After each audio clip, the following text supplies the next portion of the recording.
Quero saudar a você que me assiste mais uma vez, com a paz do Senhor Jesus.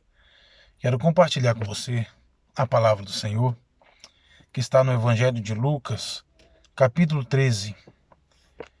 Lucas, capítulo 13, a partir do verso 10, que fala acerca da cura de uma mulher paralítica.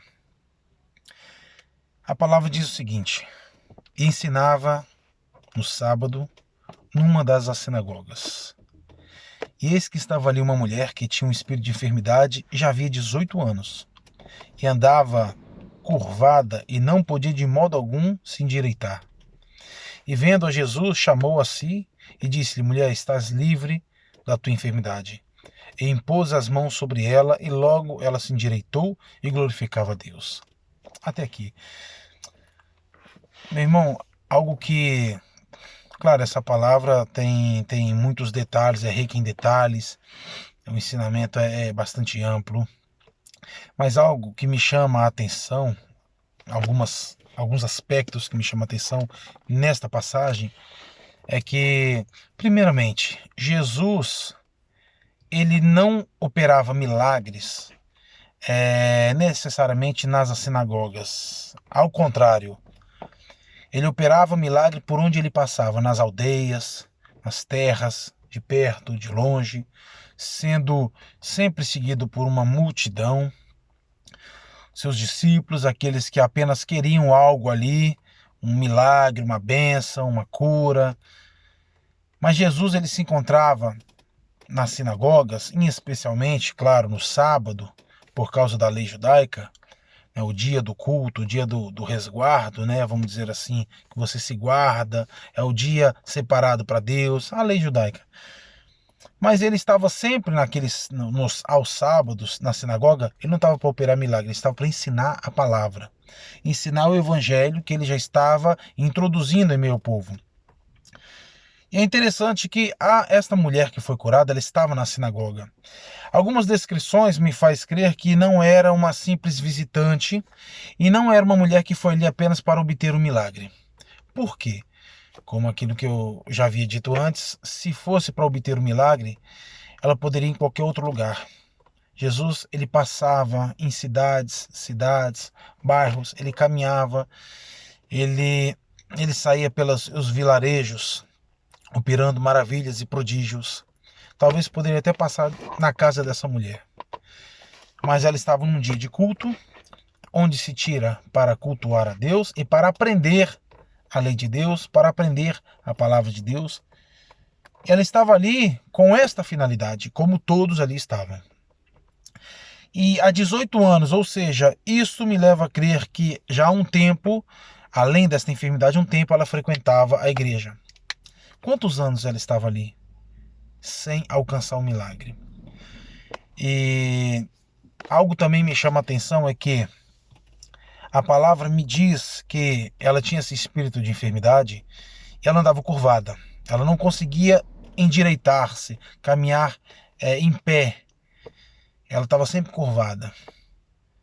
Mas veja só, e o subtítulo fala de uma cura de uma paralítica. Eu posso então ver isso aqui e achar que a palavra se está contradizendo. Alguém na sua ignorância diria isso. Outros podem dizer que, olha, a Bíblia no seu original não tem esses subtítulos, não tem nem capítulos. Alguns livros não tem nem capítulos, nem versículos, são textos corridos, direto, não tem essa separação. Bem, se eu tenho fé suficiente para crer na inspiração divina de apóstolos, discípulos, de pessoas separadas por séculos, por milênios, culturas diferentes, línguas diferentes, experiências diferentes, vidas completamente diferentes. Antes, durante e depois de Cristo. Foram usadas. E de Gênesis a Apocalipse eu vejo que a palavra de Deus ela faz assim. Ela se encaixa perfeitamente. A inspiração divina. Eu não teria fé para crer que quem redigiu a Bíblia, os livros escolhidos e esta separação por temas, etc., também não seria inspiração? Quer dizer, Deus fez o mais difícil, o mais fácil para ele não foi poderoso para fazer. É claro que não. Deus, ele é poderoso E a palavra ela é toda inspirada, inclusive os subtítulos. E o que essa palavra quer dizer? Bem, de uma forma mais direta, tem muita gente dentro de igreja aprendendo, ou que estaria ali para aprender a palavra de Deus. O evangelho tem sido apresentado, é dentro de uma igreja. Quem está falando era o próprio Senhor Jesus. Mas hoje Jesus já não está mais presente entre nós. E o que é isso aqui? Jesus ele se revela pela palavra. Jesus ele é a palavra. E o Espírito Santo está aqui para dar vida a esta palavra e fazê-la sentido em nós. Então o Senhor se faz presente e pela ação do Espírito Santo ele se manifesta sempre que a palavra é lida e é ensinada, porque ela não volta vazia. Não volta vazia, isso é bíblico. Mas tem muita gente que está há anos dentro de uma igreja, em uma denominação, dentro de 4 paredes, achando que aquilo ali, apenas aquilo ali é obra de Deus, apenas aquele povo vai ser salvo. E está sendo acometido por não só por uma enfermidade, porque isso existe, mas por uma ação maligna. E não tem alcançado milagres, ou não tem alcançado providências, porque Deus ele age da forma que ele bem entender, mas não tem alcançado e não tem discernido a voz de Deus. Isso tem feito com que essa pessoa não tenha alcançado os benefícios de Deus. Esta mulher estava ali, mas ela não podia olhar para Jesus. Ela poderia ouvir, como ela ouvia, mas ela reconheceria a voz? Eu não posso reconhecer a voz de alguém que eu nunca vi na vida. É impossível. Como é que ela vai reconhecer a voz de alguém que ela não consegue ver? Jesus está lá à frente, ela só consegue olhar para baixo. Ela não tem esse contato visual, olho no olho, com o próprio Mestre, com o próprio Criador, com Cristo. Então, às vezes, as pessoas estão ouvindo algo da palavra de Deus, entra no ouvido, sai do outro. E uma coisa interessante que é o espírito de enfermidade, o espírito maligno se apossou dela e trouxe uma enfermidade. Qual a enfermidade? Tantas enfermidades para cometer essa mulher. Qual foi a enfermidade? Uma enfermidade que ela não poderia caminhar de forma natural. Algo que prejudicasse ela na caminhada. Mas isso aqui tem um simbolismo profético. Por que profético? Porque hoje nós estamos vendo milhares, se não milhões no mundo inteiro, de crentes com esta enfermidade aqui. Você pode me perguntar, como assim esta enfermidade? Eu nunca vi alguém curvado, ou eu quase não vejo ninguém curvado. São tantas enfermidades, curvado, eu não vejo. Espiritualmente, por que a palavra diz que ela era paralítica? Ela não tinha problema de paralisia. Ela não andava em cadeira de roda, era carregada por alguém. Ela andava, curvada, mas andava. Ela se locomovia. Por que a Bíblia diz que ela era paralítica? A Bíblia se contradiz? Não. É porque espiritualmente, que é o teor desta passagem, esta mulher, a enfermidade dela fazia com que ela só olhasse para o seu eu. O que uma pessoa curvada, quando ela acorda de manhã, ela abre os olhos, a primeira coisa que ela vê, ela mesma. Ela está olhando para si. E segunda coisa que ela vê, aquilo que é terreno em volta dela, onde ela está pisando. Ela não consegue olhar para frente. Agora, com certeza, ela nunca vai conseguir olhar para o alto. A não ser que ela deite. Ela de pé, olhar para o alto, ela não consegue. Com muita dificuldade de olhar para frente, às vezes nem isso. Aqui está falando da vida espiritual. Muitos crentes hoje estão olhando para o próprio umbigo. Estão olhando para o próprio eu, o que eu acho, o que eu penso, o que eu quero, o que eu almejo, o que eu acho que é certo, o que eu não acho que é certo, o que me convém e o que não me convém. O que eu quero do evangelho? Que me prospere, que me cure, que me dê uma família maravilhosa, que eu seja felicíssimo nesse mundo. Esse evangelho é de renúncia. Já não me convém, eu não quero. Muitos estão ali dentro de 4 paredes, sim, mas buscando a um Cristo que possa lhe dar algo em troca, como se a salvação na cruz do Calvário, que o Senhor Jesus nos deu, nos garantiu, não fosse suficiente. Uns nem pensam nisso.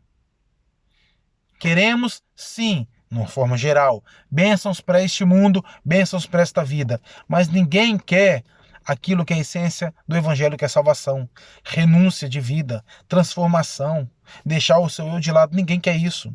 Pouquíssimas pessoas entendem, né, o real propósito do evangelho e aceitam, e querem, e seguem e servem a Jesus na sua essência, na simplicidade que é o evangelho de Cristo.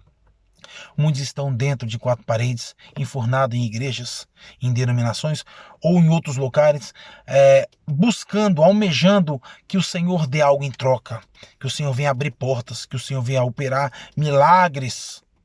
O maior milagre ele já operou.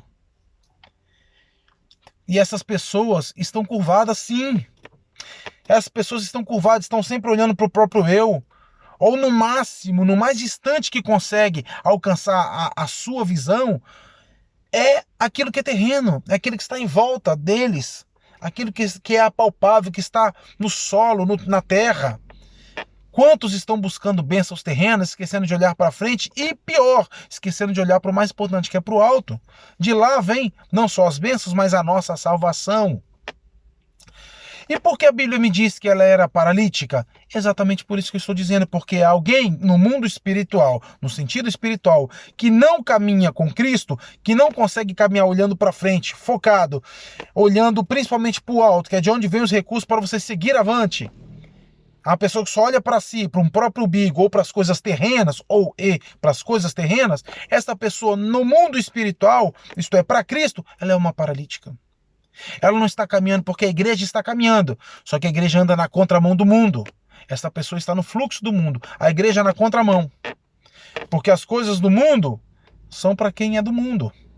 As coisas eternas é para quem pensa na eternidade, para quem vive ela desde já.